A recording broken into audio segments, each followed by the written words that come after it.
Quer saber os 3 erros que você não pode cometer ao abrir a sua startup? Fica no vídeo que eu vou te falar um pouco mais.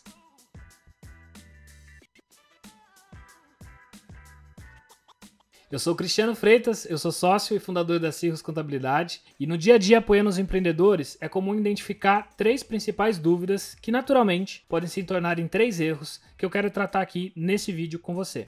A primeira dúvida ou erro está relacionado à atividade, né? Quando você decide abrir uma startup aqui no Brasil, existe uma siglinha que é CNAE, que é o Código Nacional de Atividade Econômica. E o que significa isso? Você como empreendedor precisa direcionar, cara, eu pretendo gerar receita com qual atividade? Vendendo produto, vendendo serviço, oferecendo tecnologia. E isso daqui é super importante para uma startup, né? Porque uma startup, por essência, ela utiliza a tecnologia de uma forma muito intensa no dia a dia do seu negócio.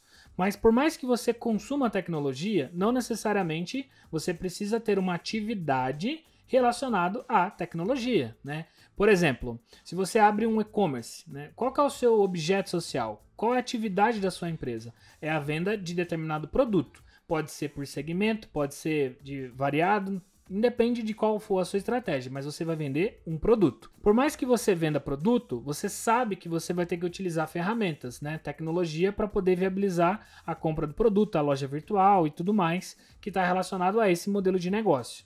Então, qual é a sua atividade? Então, você é uma empresa que vende produtos por meio de um portal eletrônico e não necessariamente uma empresa que licencia tecnologia. Isso parece simples, mas quando você vai para alguns outros modelos de negócio, causa muita confusão. Por exemplo, você vai abrir um marketplace de serviço. Então, basicamente, você vai propor ali conexão entre prestadores de serviços e contratantes de determinado serviço. O que a gente vê acontecendo muito são marketplaces abrindo o CNPJ e colocando todos os tipos possíveis de atividades que vão ser oferecidas via marketplace.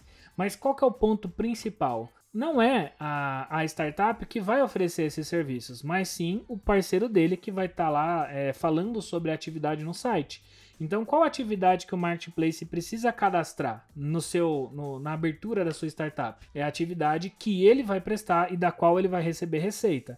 Que pode ser intermediação, pode ser publicidade, pode ser inclusive licenciamento de tecnologia.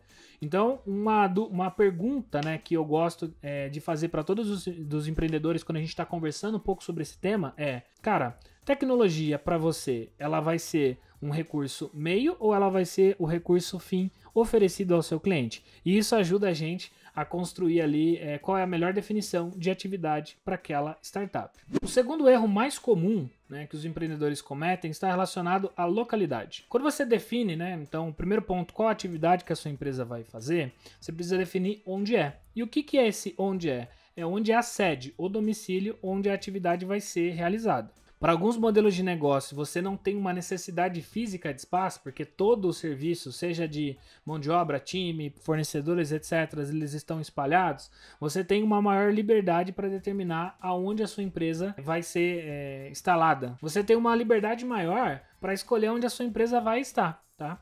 E por que eu falo que isso é um erro? Você tem que olhar muito para a sua atividade, para o que ela vai fazer e em cima disso definir qual é a melhor região. Então, dependendo o exemplo que eu dei aí de atividade de um e-commerce, qual é o melhor fluxo logístico para você ter a sua sede, né? Para você ter o envio das suas mercadorias.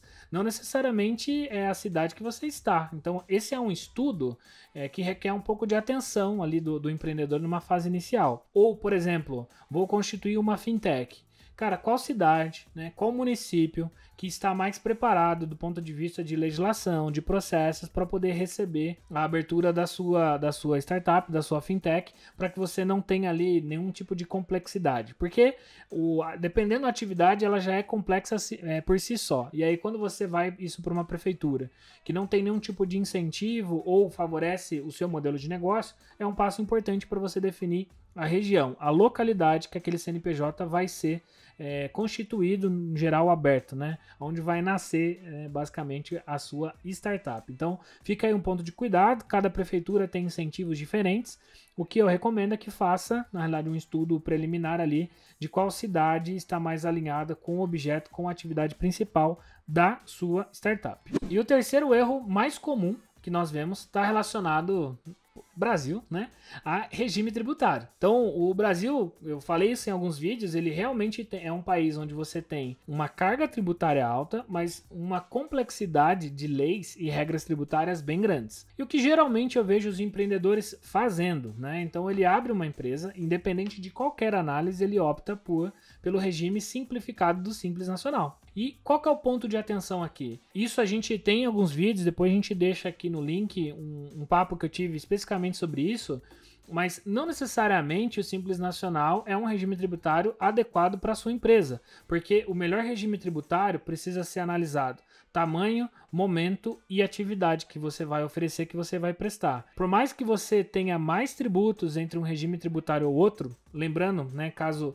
seja seu primeiro contato aqui, nós estamos falando de regimes tributários no Brasil que podem ser Simples Nacional, lucro presumido ou lucro real. Então, para definir um pouco um regime ou outro, existem algumas regras, a gente vai tratar isso em alguns vídeos mais para frente, mas de uma forma muito simples, você precisa entender o que você vende, para quem você vende, quais são os recursos associados naquela oferta. Então, é comum empresas, startups iniciarem com prejuízos altos, que a gente fala da fase de desenvolvimento, de expansão ali do produto, de penetração de mercado. Então, é comum que você tenha prejuízo nos primeiros anos de atividade de uma startup. Nesse sentido, existem incentivos fiscais. Você pode deixar de pagar alguns tributos, você pode armazenar é um termo engraçado, mas você pode garantir que você utilize esses prejuízos como crédito fiscal futuro, e tudo isso aí depende da escolha do melhor regime tributário para sua startup.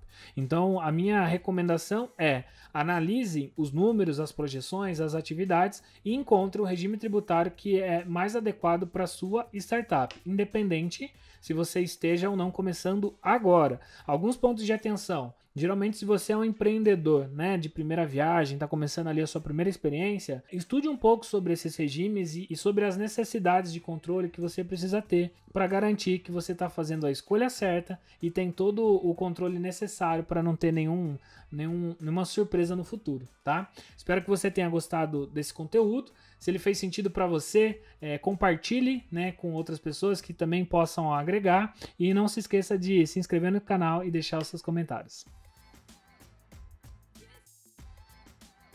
Pode ir? Pode. Quer que eu bato palma? Não. Pra deixar você surdo? Não,